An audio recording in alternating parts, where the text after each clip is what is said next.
Bonjour et bienvenue pour cette nouvelle vidéo. On va parler aujourd'hui de la nouvelle lune dans le signe des poissons qui va avoir lieu le vendredi 28 février.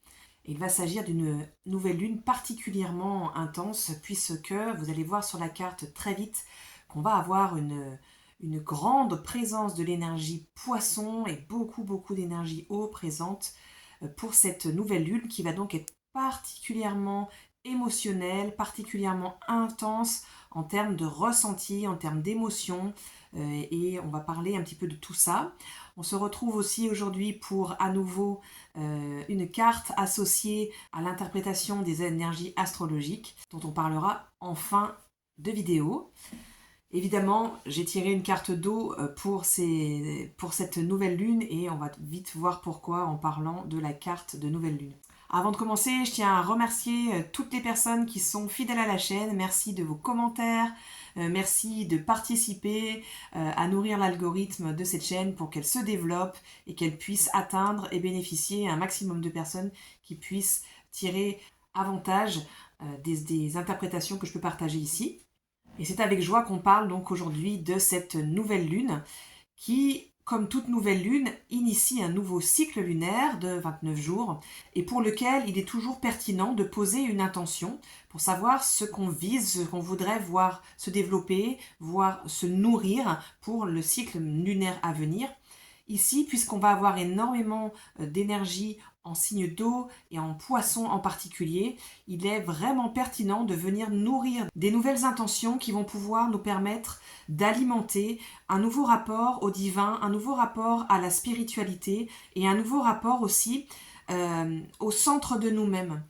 Quand on parle du divin, on a souvent ce réflexe parce qu'on est éduqué avec cette image de Dieu qui est extérieure à nous, bien de voir le divin, tout de suite on pense à quelque chose qui est en haut, qui est élevé, qui est extérieur. Et ici, il va y avoir vraiment une nécessité de revenir à l'intérieur. On va pouvoir y revenir, mais ça peut être l'occasion vraiment, au niveau de cette nouvelle lune, de poser des intentions pour vous, notamment au niveau sur un plan spirituel, mais aussi de poser de nouvelles intentions pour le collectif, parce qu'il y a vraiment quelque chose de nouveau et d'intense qui va se passer avec cette nouvelle lune. Elle est vraiment particulière avec toute cette énergie poisson qui est le dernier cycle du zodiaque. Donc on est vraiment en plein cœur de ces énergies de fin de cycle, de ces énergies de chaos. On va pouvoir en parler comme on peut l'observer partout autour de nous. C'est d'énergie aussi de débordement, autant d'eau physique avec des inondations, des fortes pluies, qu'au niveau émotionnel, des débordements où on se sent vraiment submergé par notre vie émotionnelle. Et il se trouve que cette nouvelle lune précède la période des éclipses. C'est-à-dire que la prochaine pleine lune et la nouvelle lune qui suivront en mars vont être les premières éclipses de 2025. Elles vont être assez intenses, elles vont faire un espèce de pont entre ce poisson, bélier. C'est un thème récurrent qu'on va avoir pendant toute l'année avec cette fin de cycle où on boucle des choses, où on a cette énergie vraiment de transformation et quelque chose qui s'initie de nouveau à partir du printemps. Puis après on va revenir en poisson avec des rétrogradations de planètes lentes. Et puis on va garder de toute façon cette énergie poisson avec le nœud nord qui va voyager dans ce signe jusqu'au milieu de l'année prochaine, en 2026.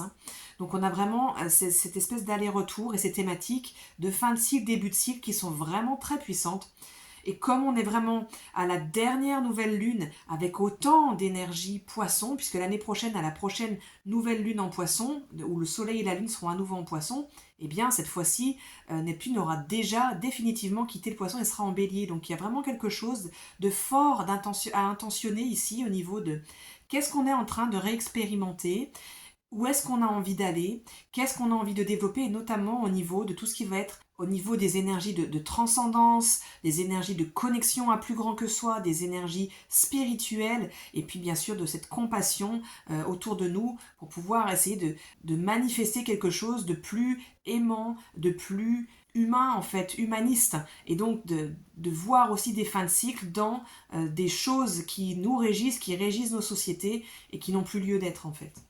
Alors, si on rentre un petit peu plus dans le détail de ces énergies poissons, je vous parlais du terme de chaos, et c'est pas pour rien, et du terme de fin de cycle, Il faut se rappeler que les poissons sont le dernier signe du zodiaque. Alors on parle souvent des poissons avec un sens un peu mystique, un sens souvent d'élévation spirituelle et de quelque chose de très positif comme ça, où on voit une connexion au divin, etc. Alors c'est effectivement une réalité des poissons qui est indéniable. Il y a cette connexion-là, on va pouvoir y revenir dans un second temps, mais d'abord, on ne peut pas faire abstraction de l'autre aspect des poissons et qui est cet aspect de destruction en fait, de chaos.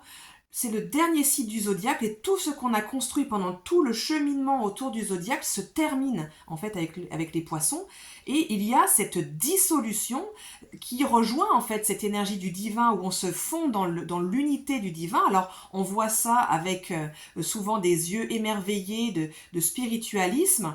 Et ça peut être ça peut complètement être ça. Et il y a cette dimension-là, mais il ne faut pas oublier que ça passe aussi par quelque chose de destructeur. Pour pouvoir passer à quelque chose d'éthéré, il faut détruire la forme d'abord. Et avant de pouvoir commencer un nouveau cycle, lorsqu'on repassera en bélier, il faut détruire la forme pour pouvoir ensuite remanifester une nouvelle forme.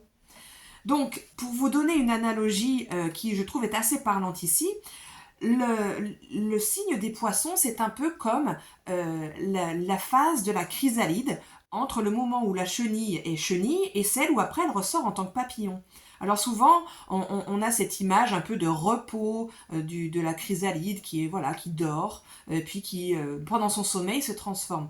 En vérité, c'est beaucoup, beaucoup plus brutal que ça. Et ça, c'est l'autre aspect du poisson dont on parle que très rarement, finalement. La chrysalide, il faut le savoir, pour passer de l'état de chenille à l'état de papillon, à l'intérieur de son cocon, elle se dissout totalement. Le corps se dissout, devient complètement liquéfié, encore une belle analogie avec l'énergie eau des poissons, et pour ensuite se retransmuter en autre chose. Donc on peut bien imaginer que le moment où on se liquéfie totalement, où la forme que l'on a expérimentée jusqu'à présent est en train de se dissoudre totalement, en train de disparaître complètement, eh ben, ça peut être douloureux, et ça l'est très douloureux. Actuellement, on peut observer autour de nous beaucoup de ce chaos dans les énergies mondiales. On voit bien qu'il y a quelque chose qui est en complète dissolution, qui est en train de complètement se dissoudre, qui est chaotique. On ne sait pas à quoi se fier, on ne sait pas à qui se fier, on ne sait pas quoi croire, on ne sait pas sur quoi se projeter, on ne sait pas sur quoi on peut s'appuyer qui est encore fiable, et ce qui ne l'est pas, c'est extrêmement déstabilisant, ça peut être complètement angoissant, ça peut être complètement aussi déprimant, parce que on perd complètement nos repères dans cette étape de dissolution-là. Et donc là, je vous donne un exemple de quelque chose de mondial, de global, qu'on peut observer dans l'actualité politique des États-Unis, qui a un impact sur pas mal d'autres pays, l'actualité politique au niveau russe, chinois, au niveau du Moyen-Orient. Bon, et puis même dans notre réalité politique en France, dans une moindre mesure, c'est beaucoup moins brutal que ce qui se passe dans d'autres pays, mais bon, c'est quand même une incertitude assez généralisée. On ne sait plus à quelle forme on peut se fier, on ne sait plus à quel monde on appartient en fait.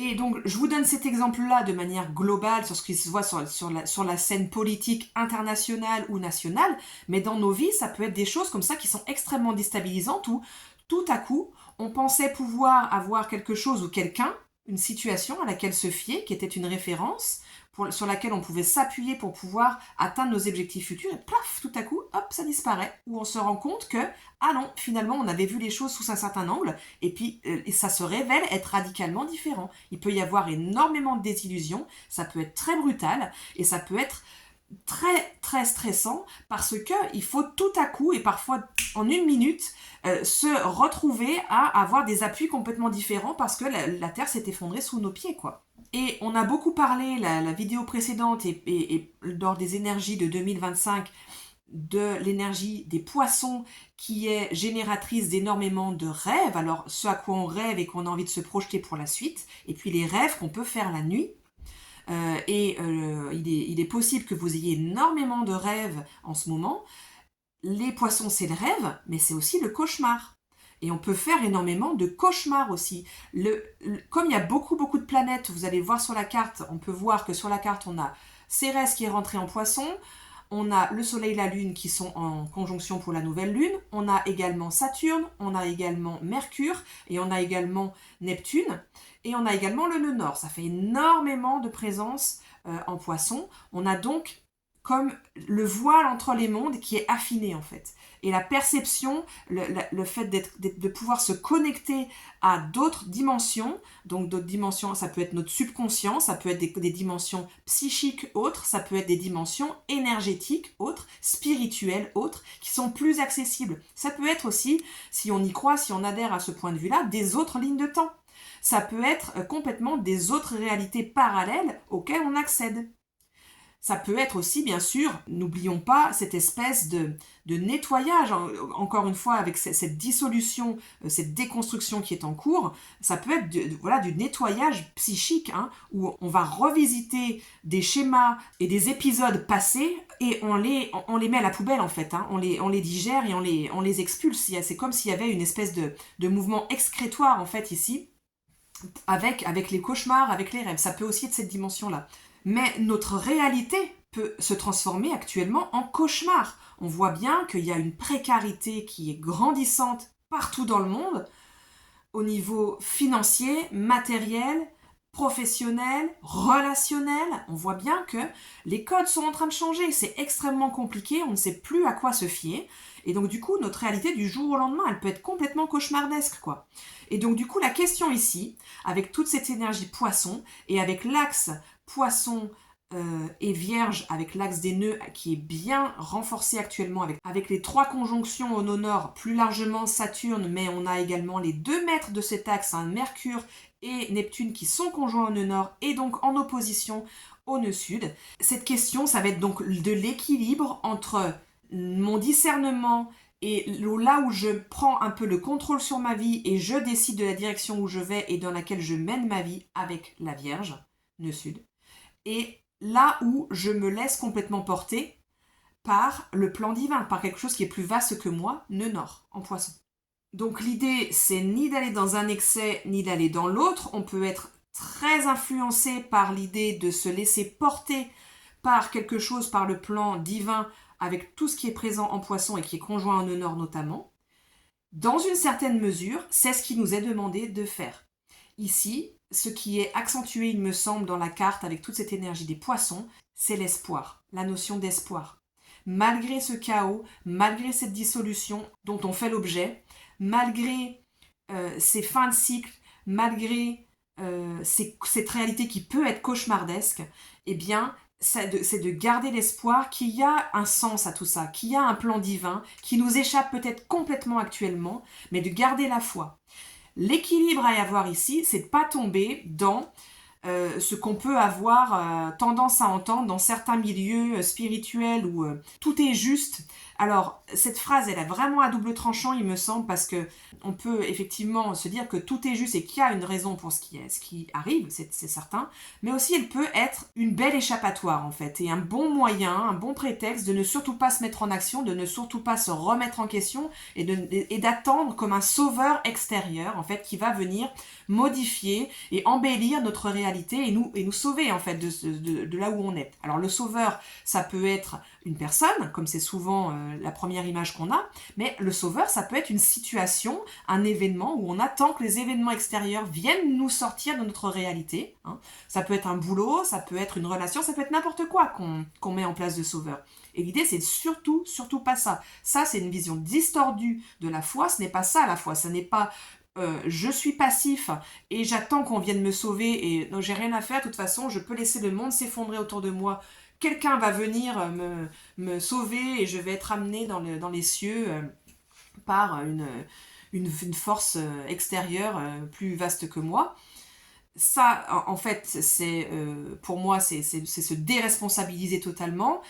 Et puis, c'est un petit peu aussi, ça revient à je laisse faire l'état actuel des choses, je laisse tout s'empirer, puis après moi, le déluge, quoi. C'est le cas de le dire, d'ailleurs, sans mauvais jeu de mots avec les poissons, c'était pas volontaire, mais bon, voilà, vous avez compris l'idée.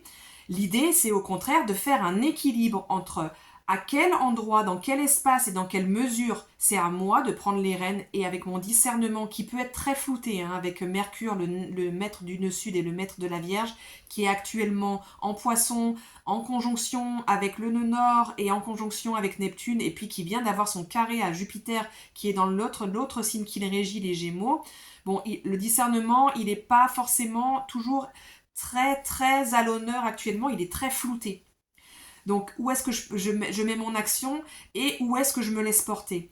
Et donc, du coup, puisqu'on ne peut pas forcément se fier à notre mental, à notre discernement, c'est plus compliqué actuellement. L'idée, c'est de se fier à son intuition, de revenir à l'intérieur. Et encore une fois, de ne pas faire que notre évolution, elle se fasse parce qu'on est modelé de l'extérieur et de l'extérieur va modeler notre intérieur et on va réagir en fonction de l'impact et de l'influence de l'extérieur, qu'on laisse nous modeler, mais c'est l'inverse. Je reviens à l'intérieur, je reviens au divin en moi, je me recentre, je me remets dans le silence, je me remets dans la méditation, je me remets vraiment dans un espace d'ouverture et de réceptivité. Et à partir de ça, à partir de mon propre centre, je ne suis pas en train de demander à un Dieu extérieur, je suis en train de demander à mon étincelle divine intérieure de me reconnecter à ça et qu'est-ce qui est juste pour moi et où est-ce que je pose mon prochain pas, où est-ce que je me laisse porter, quelle est la direction qui est juste pour moi à partir de cet intérieur-là. Et c'est donc ma vision intérieure qui va modeler mon extérieur.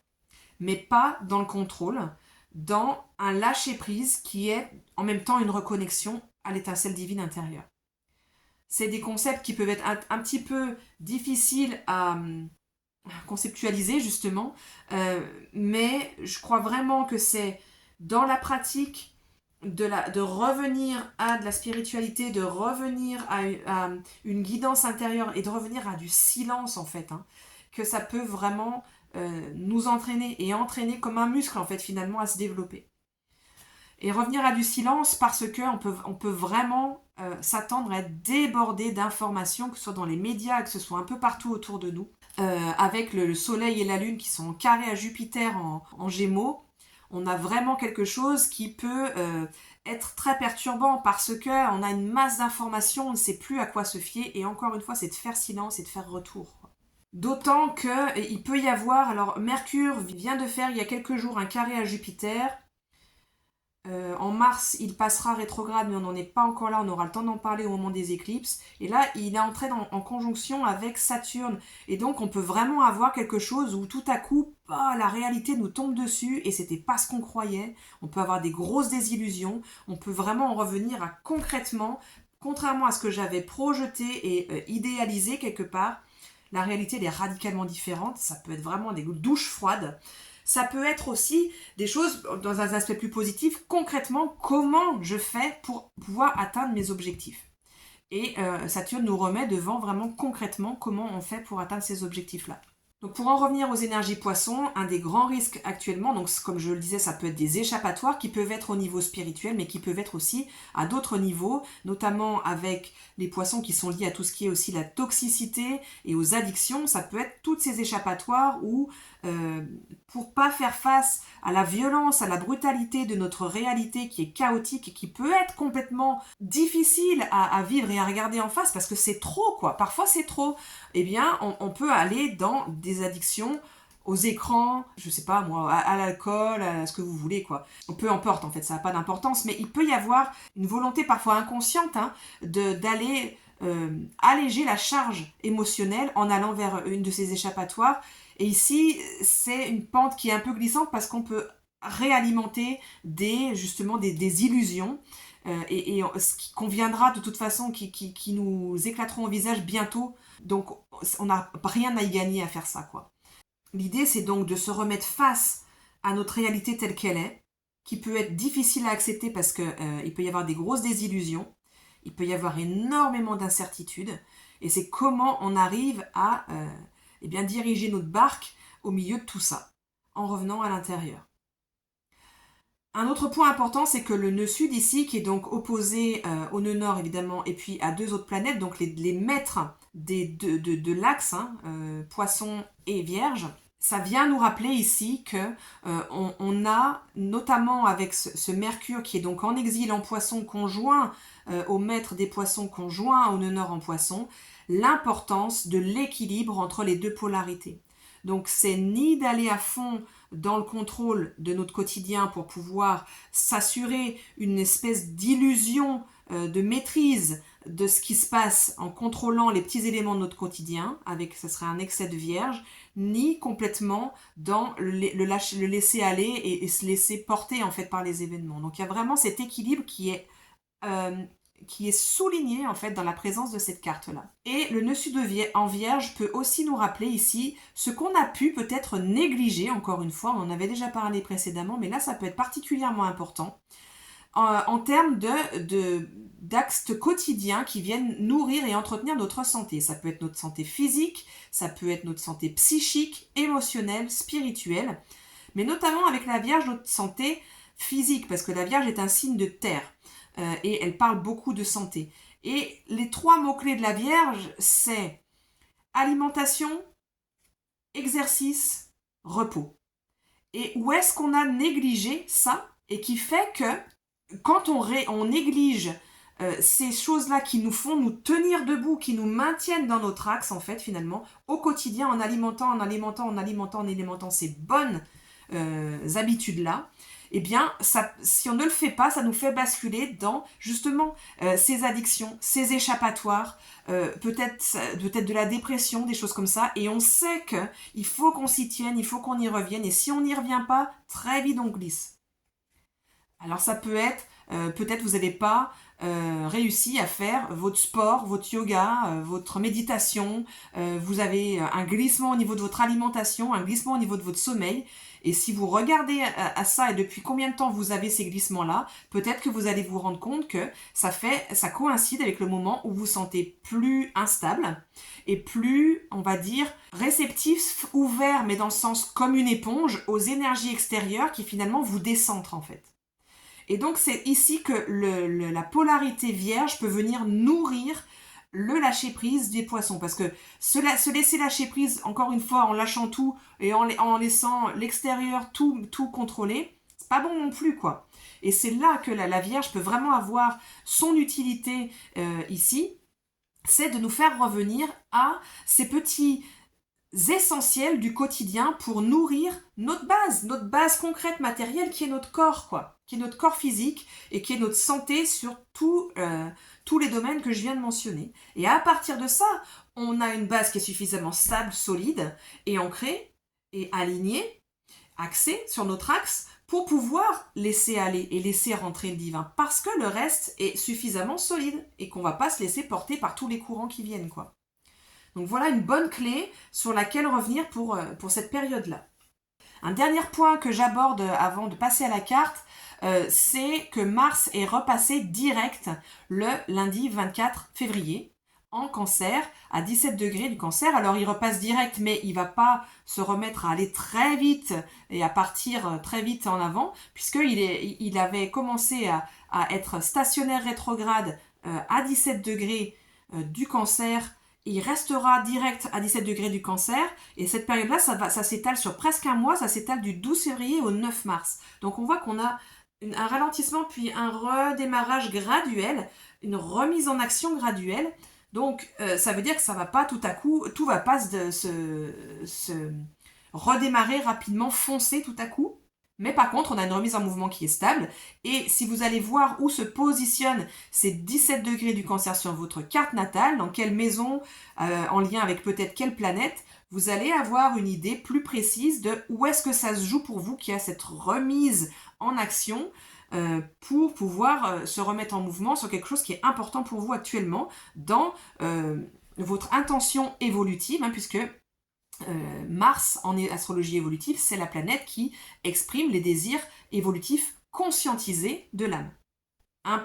Une petite mise en garde par rapport à ce Mars direct, vous avez certainement pu ressentir depuis peut-être 2-3 jours avant, le 23, voilà, qu'il commence à y avoir une très forte intensité. Mars, il est en eau, il est en Cancer, il y a une sensibilité qui est à fleur de peau, et peut-être qu'il y a pu y avoir des événements qui vous ont amené à une réactivité forte. Et justement, c'est de faire attention à ces réactivités, à cette puissance émotionnelle qui peut faire que, avec Mars, on est amené à agir très fort sur l'impulsivité, sous le coup d'une émotion.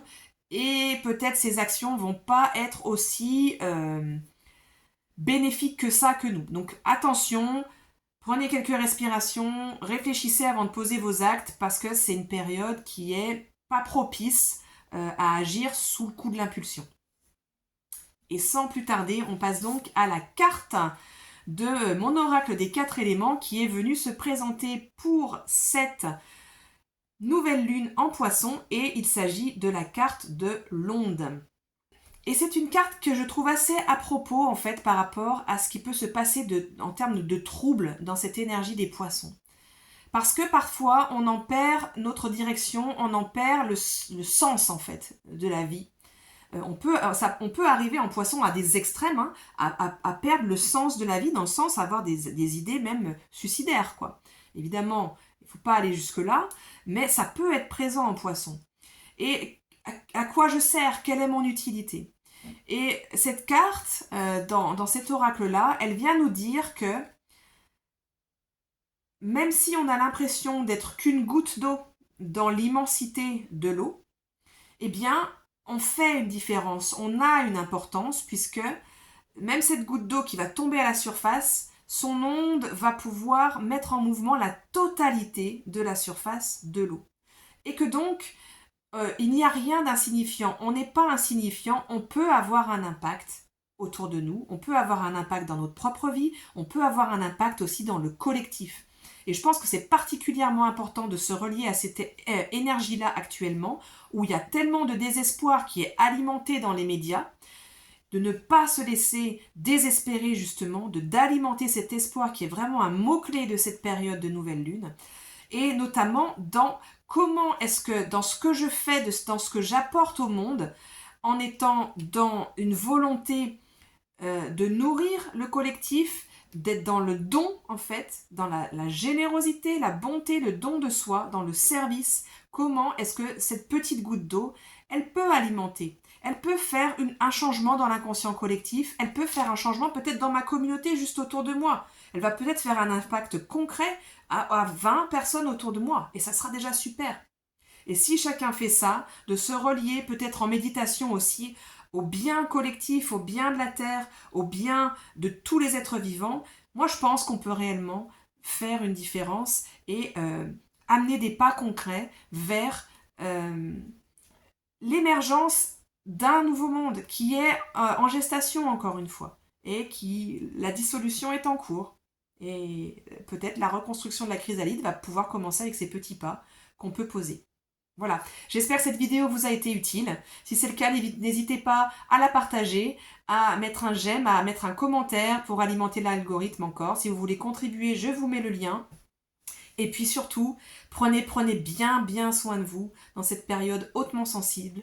Prenez soin de vous, prenez soin de vos proches. Et je vous dis à très vite pour une nouvelle vidéo.